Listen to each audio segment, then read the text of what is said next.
Welcome back everyone. Let's go ahead and talk about the newly released Apple Watch SE, and let me go ahead and review it for you guys. Now, this Apple Watch came out, just like about 2 weeks ago. It was a little bit less than 2 weeks ago, and I went ahead, picked it up, and since then, I've had a pretty good time with it. And I feel like out of both watches that have came out and out of the 3 watches that are available right now from Apple.com, this is probably going to be the best selling Apple Watch from everybody's opinions I've seen on Reddit, as well as the view count from the videos I've done. It looks like the Apple Watch SE is getting more traction than the Apple Watch Series 6. So that also has a little bit of an indication to me that the SE is probably going to be the better selling one. Now, price wise, like I said before, this is the best asset for this specific Apple Watch.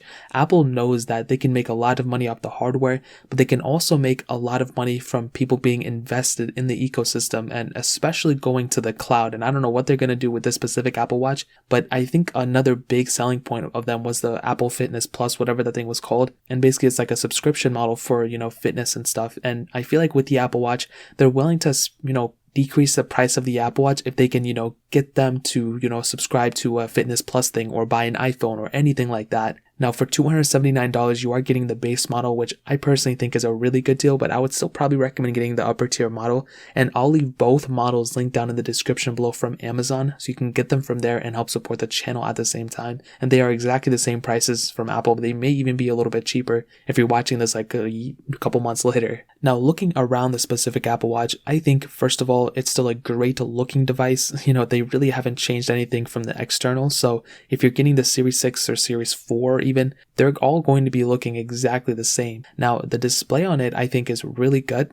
All Apple Watches have great displays for the most part, and honestly if you give me the first Apple Watch and this one, I probably wouldn't notice that big of a difference. But the fact of the matter is that the Apple Watch itself, you're interacting with the display, you're using all these things, and you really don't care about the pixels per inch. You don't really care even how smooth it is going from one panel to the other, even the speed sometimes. You just care about what you can get from that specific watch. You need the information on time, you need this and that. And that's why I think the performance is probably the most important aspect of an Apple Watch, the performance and the accuracy. And what I can tell you is that going from the Apple Watch Series 2, I've had the first Apple Watch, I've had the Series 2, and now I've had the Series 4 and the SE. And every single year I go and upgrade, it seems like it gets a little bit better at accurately predicting, the health, how many steps I have every day, how much this, how much that. With my Series 0, for example, the first Apple Watch I ever had and the first Apple Watch that ever came out, it seemed to me that I was like getting way more steps in and all that stuff than I actually was, which made me feel a lot better. Then I switched over to the Series 2 and I found that it actually, decreased a little bit, but I was like, I was doing the same exact things. And then with the Series 4, the exact same thing happened. It went down more. And I don't think it's because I'm working out less or I'm not moving as much. I think it's because these things are getting more accurate over time.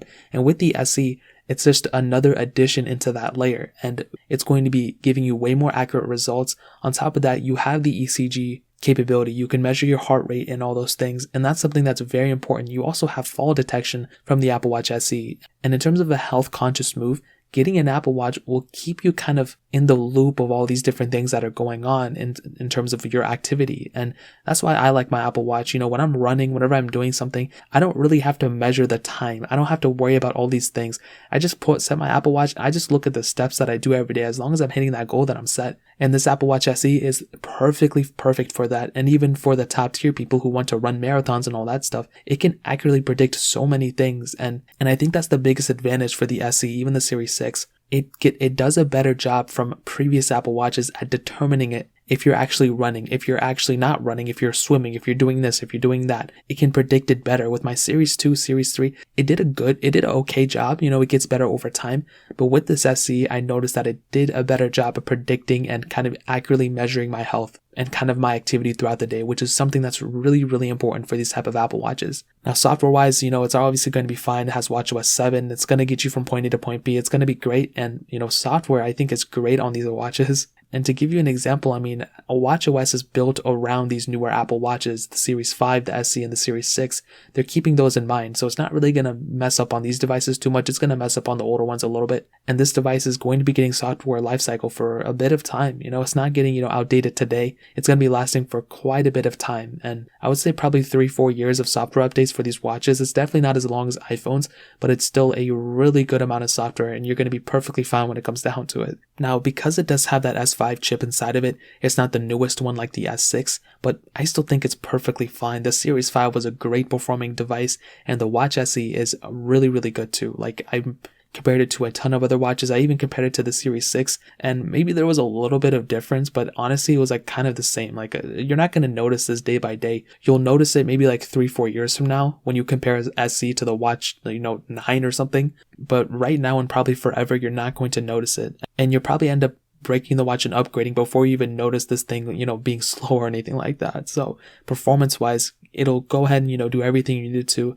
You're not like playing games on your watch. You're not doing anything crazy. For basic watch stuff and even non-basic stuff like measuring your this while you're doing this and even all this other stuff and responding to texts and taking phone calls and all that stuff, the Apple Watch can definitely handle it for sure.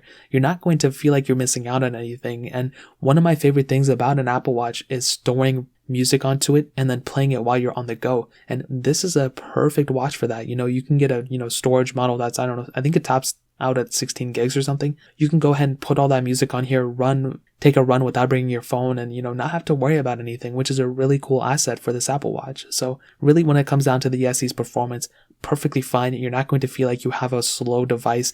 And even comparing it to the top tier Apple Watch Series 6, I didn't really notice that big of a difference when I was comparing them. So maybe you will. Maybe watchOS 8 or watchOS 9 will mess something up for these watches, but as of right now, I think it's perfectly fine for sure. Now, battery life has actually been about the same as my Series 5. It doesn't have an always on display, so that's kind of one thing that's taking less power. However, that is also kind of a caveat because you would kind of want more features built in, and within Apple Watch SE, you're not getting that always on display, but as a side effect of that, you're saving more battery technically. So that's another really cool thing. The Apple Watch SE, I think, has pretty good battery life. Again, if you're getting this Apple Watch, you're not going to feel like you have a super bad battery life device, and going from the Apple Watch SE to the Apple Watch Series 6 or whatever, you're going to notice less battery life, but I feel like going from the 40mm watch to the 44mm watch is going to give you a bigger difference in terms of battery life than going from the Series 6 to the SE or vice versa, you know what I mean? So I think getting the bigger Apple Watch is a better choice if you want better battery life, but even the smaller one is still perfectly fine and it will definitely get you at least like a couple of days of use out of it. So to kind of sum up this video and to answer this specific review, is the Apple Watch SE worth it? Should you pick it up or should you get an older model? I think if you have to go buy a brand new Apple Watch, I definitely would stray away from, picking up an Apple Watch Series 3. I honestly don't think that's worth it. I just think it's going to be outdated within a year or two, and it's really just not worth it at all, if I'm being honest. The Apple Watch SE, however, is probably my favorite watch to recommend to people right now. It gives you everything you want, and it really doesn't, compromise in anything. It's not like it has a watered down chipset. It has a newer chipset. It has the one from last year, still perfectly fine. It's great performance. It has pretty much everything you want out of it from a watch standpoint. You're not going to be playing games on it. You're not going to be going to do anything crazy. You're going to look at texts and look at notifications and move on throughout your day and, monitor your activity. Other than that, I think this watch is perfect for like 95% of people out there. However, if you do want to go ahead and monitor your blood oxygen levels, if you want maybe a better performance, maybe you want that always on display, getting that Apple Watch Series 6 may be a better deal for you. But I think for about almost every single person watching this video, getting the Apple Watch SE is a perfect device. So that really pretty much covers it up. If you guys have any questions or anything, let me know in the comment section below. Hit the like button, that would mean so much, but definitely hit that subscribe button. Every single subscriber that we get really does count, so it means so much if you guys could hit that. Also check out the other links down in the description as well. My Twitter, my Instagram, my second channel. More importantly, everything else, every single one of you guys. Hopefully I'll catch you guys in the next video. Peace out till then.